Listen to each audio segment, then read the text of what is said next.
Okay, so no real drama this time. They won the close game, 27-20.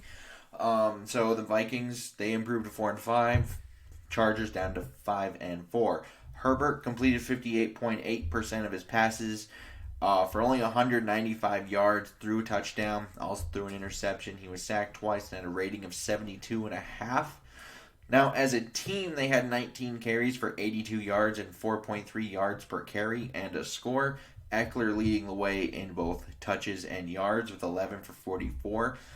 Larry Roundtree had the one score after a pretty elaborate dance. And then leading the way for them for receiving was Keenan Allen, catching 8 of his 11 targets for 98 yards. Eckler chipped in with 15 yards and the one lone touchdown pass from Justin Herbert. Now, they were 5 of 12 on third down. That's 41.7%. 2 of 3 in the red zone. Kind of had a push in the turnovers. And they had 23 minutes and 45 seconds of possession time. 7 penalties for 52 yards. Now, Minnesota, Cousins completed 67.6% for 294, 7.9 average, threw 2 touchdowns, no interceptions. He was sacked twice and had a rating of 109.5. Now, as a team, 33 carries for 103 yards, 3.1 yards per carry, and a score. Cook leading them in all categories with 24 carries, 94 yards, and the score. And Jefferson was kind of uncoverable at times today. 9 for 11 targets, 143 yards. Didn't score, but 15.9 average and had multiple 20 yards. Well, 20-yard catches. Thielen chipped in with 65 yards, and Conklin caught 3 balls for 11 yards and both of the Kirk Cousins touchdown passes. Now, they were 35.7% on third down, 5 of 14, which still needs to be a lot better. 3 of 4 in the red zone, 75%. You'll take it. 36 minutes and 15 seconds of possession time. Pretty good there. And one big bugaboo was 10 flags for 118 yards. That is insane. Now, on to real thoughts. So, offensively, they finally got Jefferson involved. 11 targets. They also let him rush for one. The rush didn't work, but nonetheless, they are getting it into the hands of the star players. This has been an issue. So, because that's 12 overall, I guess, target-ish type of things for Jefferson. Thielen had 7. Cook carried the ball 24 times, had 5 more targets through the air. So, not bad. They're actually getting the star players more involved than they have been. And they were certainly more aggressive today, but not quite as aggressive as I think they should be. They had only 5 what I would probably call second and short situations, which is 2nd and 4 or less. They only had 5 of those, which is nonetheless a problem. But if you look at them, they ran up the middle with Madison, they got 6 yards. They ran right with Cook, got 6 yards. Ran right again with Cook, got 6 more yards. They threw a fade on the goal line. It was incomplete for Jefferson, and they had a 15-yard screen to the right. Now, my issue with this is not that they aren't converting these things. That's good. The fact they're converting is good. However, I would like to see more shots on 2nd and short. They were selectively aggressive, yes, but they weren't aggressive. The mentality and the mindset wasn't quite there, but they were more aggressive. And I think that's kind of the next step. When you have those opportunities, maybe instead of saying, well, we're really worried about getting this first down, it's like, well, on 2nd and 3, your 5 yards might be there with Dalvin Cook or Madison on 3rd down.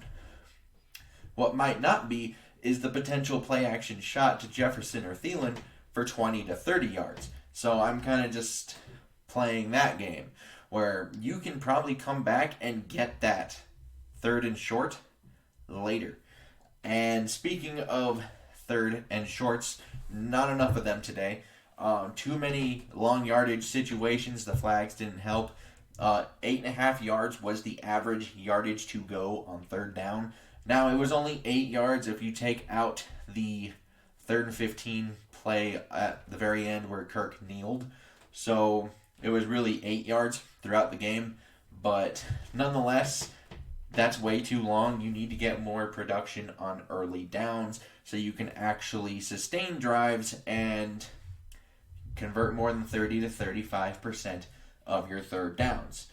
Defensively, probably the best they've played this entire season.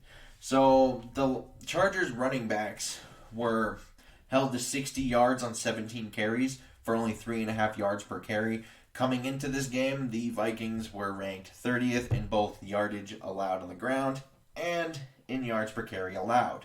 So them giving only 3.5 yards a pop to the running backs. Justin Herbert did have 22 yards on the ground off of scrambles, but just for the sake of just playing pure runs, this has also been an issue, so that's good. They pressured Herbert. They didn't have guys like Barr or Danielle Hunter is out for the rest of the year. Harrison Smith is still on the COVID list. And they still have Patrick Peterson on IR, who should be returning soon, hopefully this next game against Green Bay. But nonetheless, they were able to get down to Herbert, pressure him, get him on the ground twice, and kind of make him feel the pressure. And that resulted in some throws that were not optimal. They also forced the turnover. Kendricks made a hell of a play. And they didn't let Mike Williams get loose. What I mean by that is if you watch the Chargers, you know they like to take shots to Mike Williams. This was part of the whole you need to pressure Justin Herbert thing, because if you do, well, if you don't, they have a chance to hit Mike Williams for like 80-yard touchdowns. They are more than willing to try it. And I think Bynum may have a chance to be a really good player. I am really liking what I'm seeing. I know it's only 2 games, but so far, I like it. So proceed with cautious optimism there.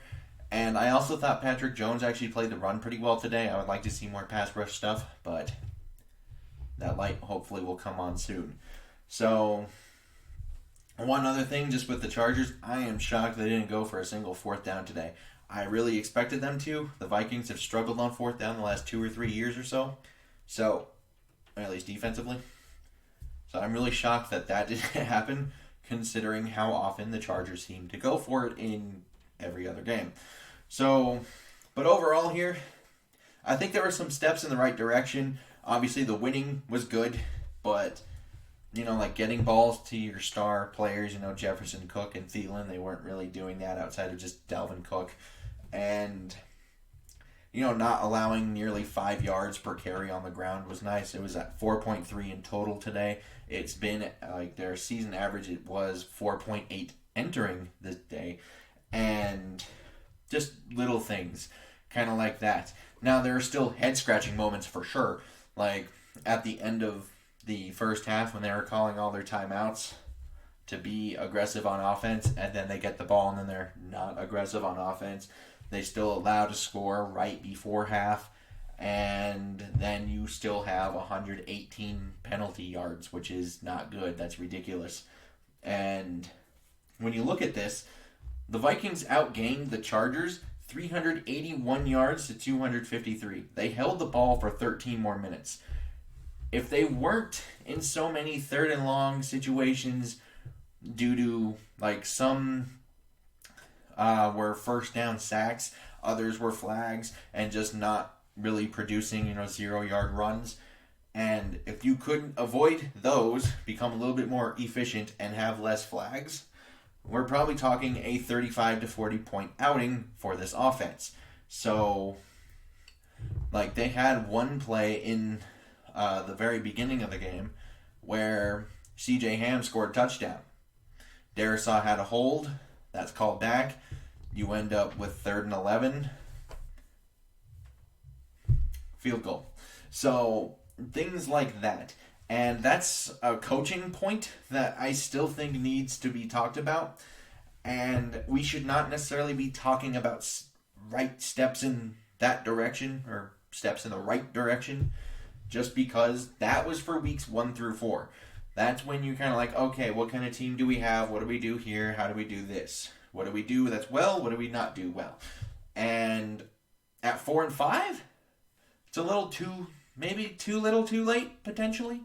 But nonetheless, they did take some steps in the right direction. We'll see if that actually carries momentum into this next week of Green Bay, who are now 8-2 after shutting out the Seahawks today. So, is what it is. I would like to know your guys' comments down below. Like and subscribing. Super helpful. And until next time, I bid y'all adieu.